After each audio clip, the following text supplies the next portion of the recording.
पूरे 1 वर्ष से रंजना एक छोटे से कमरे में कैदी की भांति समय गुजार रही थी। न कोई बात करने वाला, न मोबाइल फोन की सुविधा, टीवी भी नहीं थी कमरे में। बस तय समय पर घर के आंगन में खुलने वाली छोटी सी खिड़की खुलती और घर की नौकरानी बिमला की आवाज आती, भाभी आपका खाना रख दिया है, और खिड़की अंदर बंद हो जाती। कई बार अगर मौका मिल जाता तो बिमला उससे सहानुभूति प्रकट करके हालचाल भी पूछ लेती थी, पर ऐसा अवसर कम ही आता था, क्योंकि रंजना का पति स्वयं या उसका कोई जासूस भोजन खिड़की पर रखने के समय वहां उपस्थित रहता था।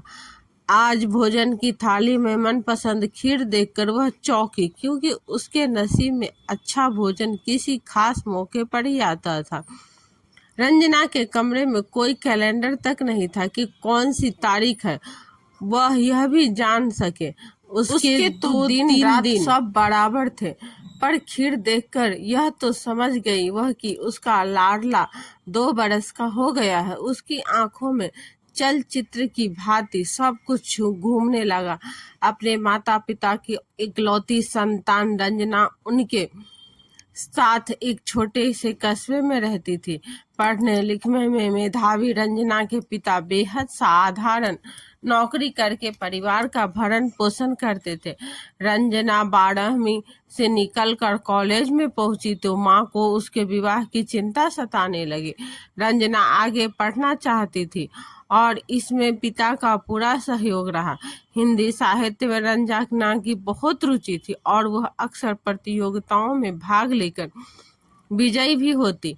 उसके शिक्षकों को पूर्ण विश्वास था कि एक दिन वह साहित्य के क्षेत्र में महत्वपूर्ण योगदान देकर नाम रोशन अवश्य करेगी, पर होने को कुछ और मंजूर था। उस दिन रंजना किसी प्रतियोगिता में भाग लेने कॉलेज की ओर से दूसरे शहर गई थी। ट्रॉफी ले जीत कर वापस आ रही थी कि किसी पड़ोसी ने मोबाइल पर माँ पिताजी की दुर्घटना की सूचना दी। वह खैरियत की प्रार्थना करते हुए जब घर पहुंची तो वह दोनों दुनिया को अलविदा कह चुके थे। बरस उसी दिन से जिंदगी बदल गई।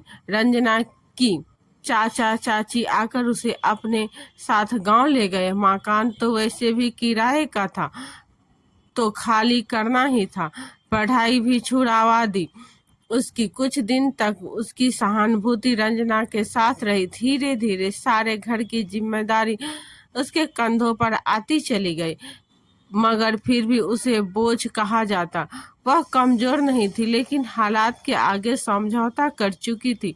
हर डिबेट जीतने वाली रंजना बिना मुंह खोले किसी भी अत्याचार को चुपचाप सह जाती। एक दिन पास के गांव के जमींदार से उसका विवाह कर दिया गया, जो रंजना से 2 गुने उम्र का था। यह तो ससुराल आकर पता चला कि उसके बदले में चाचा चाची ने एक मोटी रकम जमींदार कैलाश नाथ जी से ली थी। कैलाश नाथ की पहली पत्नी ने आत्महत्या की थी। शायद उसको भी कुछ यातनाओं से गुजरना पड़ा होगा, और जब सब्र का बांध टूट गया तो दूसरा कोई रास्ता नहीं सूझा होगा। रंजना विवाह करके आई तो साल भर तक सब ठीक ठाक चला। कैलाश नाथ जी के 2 बच्चे व एक बूढ़ी माँ थी। बच्चे तो खैर रंजना की शक्ल भी देखना पसंद नहीं करते थे। बूढ़ी सास को अपने पोते पोती के आगे कुछ नहीं दिखाई देता था, इसीलिए वह भी जली कटी सुनाती ही रहती थी। पर कैलाश नाथ पूरी तरह लट्टू थे रंजना पर। यही कारण था कि जिंदगी गुजारने लायक खुशियां उसकी झोली में आ गिरी थी। आगे पढ़ाने का तो कोई सवाल ही नहीं था, पर घर के एक छोटे से कमरे को रंजना ने पति से आज्ञा लेकर अपना स्टडी रूम बना लिया था। खाली समय में वहां बैठकर अच्छी किताबें पढ़ती और कुछ लेखन कार्य भी करती। उसका हौसला बढ़ाने को कोई नहीं था, पर वह मनपसंद काम कर पा रही थी और वह इतने में ही खुश थी। असली खुशी तब मिली रंजना को जब विवाह के साल भर बाद उसने बेटे को जन्म दिया। उसका सारा ध्यान बेटे पर रहता, जिसकी वजह से पति की जरूरतों पर वह ध्यान नहीं दे पाती। साथ ही मां बनने के बाद कैलाश नाथ को वह पहले की तरह आकर्षक भी नहीं लगती थी। कैलाश नाथ के लिए औरतों की कमी पहले भी नहीं थी। रंजना का ध्यान ही नहीं रहा गया और कैलाश नाथ फिर से किसी के साथ प्यार की पिंगे बढ़ाने लगा। जब तक वह औरत घर भी आने लगी तो रंजना का माथा ठनका। कम बोलने वाली रंजना ने अपने हक के लिए आवाज उठाई। कैलाश नाथ तो अलग ही मिट्टी का बना था, उसके कानों पर जू तक नहीं रेंगे। झगड़ा बढ़ने लगा। कभी कभी आश्वासन दे भी देता कि आगे से नहीं होगा, परंतु वह कब सुधरने वाला था। सास से बात की रंजना ने। उन्होंने उसे ही दोषी ठहरा दिया कि अगर पति को बांध कर नहीं रख सकी तो इसमें रंजना का ही दोष है। दोनों सौतेले बच्चे इस पर रोज रोज के झगड़े से खुश दिखाई देते थे। आखिर उनकी माँ की जगह लेने वाली को सबक मिल रहा था। ऐसे ही आदित्य का पहला जन्मदिन आ गया। आदित्य कैलाश नाथ का भी प्रिय था। उसके जन्मदिन को खूब धूमधाम से मनाने का निर्णय किया। कैलाश नाथ ने पार्टी तो शाम को थी। रंजना ने सुबह घर में कथा का आयोजन किया। प्रसाद में खीर, पूरी और भी बहुत से व्यंजन बनाए। पंडित जी ने कथा में पति पत्नी को बालक के साथ बैठने को कहा, लेकिन कैलाश नाथ का कुछ अता पता ही नहीं था। दुखी रंजना हार कर स्वयं ही पुत्र के साथ अकेले बैठी पूजा में। दोपहर बाद जब कैलाश नाथ ने प्रवेश किया तो रंजना ने प्रसाद की खीर उन्हें पकड़ाते हुए पूजा में न आने की उलाहना दिया तो कैलाश नाथ ने खीर का कटोरा उसके मुख पर उछाल दिया। इतने पर भी क्रोध शांत नहीं हुआ तो एक जोर का थप्पड़ भी जड़ कर कहा कि उसने इस बात की तो ऐसी सजा देंगे जिसके बारे में रंजना सोच भी नहीं सकती। रंजना का आहत मन रो दिया, लेकिन उसने बात न बढ़ाने में ही भलाई समझी। शाम को पार्टी थी। उसने भड़कस प्रयत्न करके स्वयं को सामान्य किया, लेकिन पार्टी में जब अपनी सौत को देखा तो उसका दिल खून के आंसू रो दिया। रंजना अच्छी तरह तैयार हुई थी, पर कैलाश नाथ का सारा ध्यान तो दूसरी औरत पर था।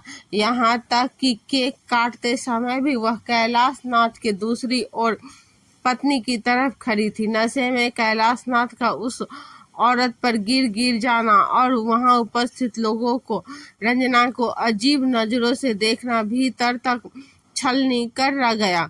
उसे 100 पार्टी के बाद जोरदार लड़ाई हुई। दोनों के बीच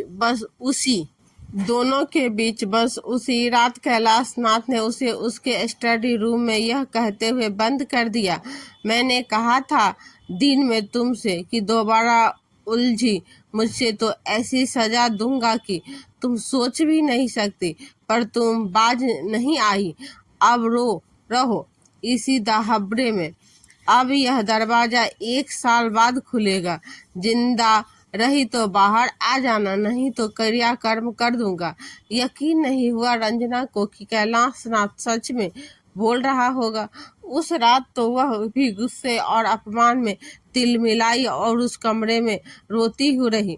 लेकिन जब दरवाजा अगले दिन भी नहीं खुला तो उसने जोर जोर से दरवाजा पीटा।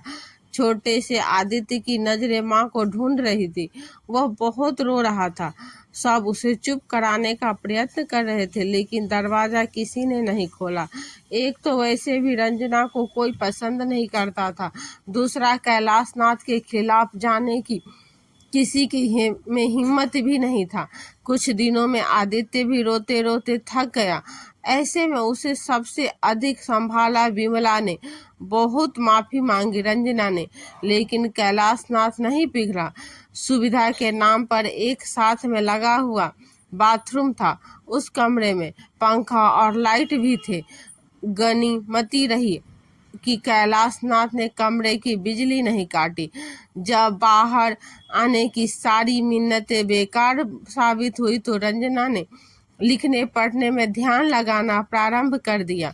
कभी कभी मौका पाकर आदित्य को खिड़की से दूर से दिखा देती विमला रंजना को, पर अब तो वह उसे नजर भर देखता भी नहीं था, शायद भूल गया था। रंजना उसे आवाज भी नहीं दे पाती कि अगर कोई सुन लेता तो यह क्षणिक नयन सुख भी नहीं नसीब होता। साल होते होते रंजना ने कई किताबें लिख डाली, बस छपना बाकी था। सामग्री भरपूर थी उसके पास। विमला ने भी पता चला कि वह दूसरी औरत कुछ महीने यही घर में रही, फिर एक दिन लड़ाई करके चली गई। आज 1 साल हो गया था। आज फिर आदित्य का जन्मदिन था। शाम को फिर पार्टी का आयोजन था। पार्टी में घंटों भर पहले रंजना को आजाद करके पार्टी के लिए तैयार होने का हुक्म मिला। रंजना ने कोई प्रतिरोध नहीं किया, क्योंकि वह जान चुकी थी यह तरीका कैलाशनाथ के कारगर नहीं है। वह अब खामोश ही रहने लगी थी। कैलाशनाथ इसे अपनी जीत समझता था। एक दिन जब कैलाशनाथ कुछ दिनों के लिए शहर से बाहर गया तो वह भी चाचा चाची से मिलने का बहाना करके अपने पुराने कॉलेज पहुंच गई। उसे वहां हाथों हाथ लिया गया। अपनी लिखी सारी सामग्री मित्रों की सहायता से छपने दी और तलाक के लिए कागजात भी तैयार करवा लिए। जब तक कैलाशनाथ की नींदें खुली तब तक तो रंजना की आत्मकथा नामक पहली सी पुस्तक धूम मचा चुकी थी। रातों रात प्रसिद्धि पा चुकी रंजना के आगे अब कैलाशनाथ तलाक रोकने के लिए गिड़गिड़ा रहे था, परंतु अब रंजना कमजोर नहीं थी कि वह झुक जाती। उसके पास लेखनी की ताकत थी, कहने की आवश्यकता नहीं की। आदित्य पर भी कानूनी तौर से रंजना का अधिकार अधिक था। तो दोस्तों, आपको ये कहानी कैसी लगी कमेंट करके जरूर बताएं। पेज को फॉलो कर ले ऐसे ही कहानी सुनने के लिए। धन्यवाद।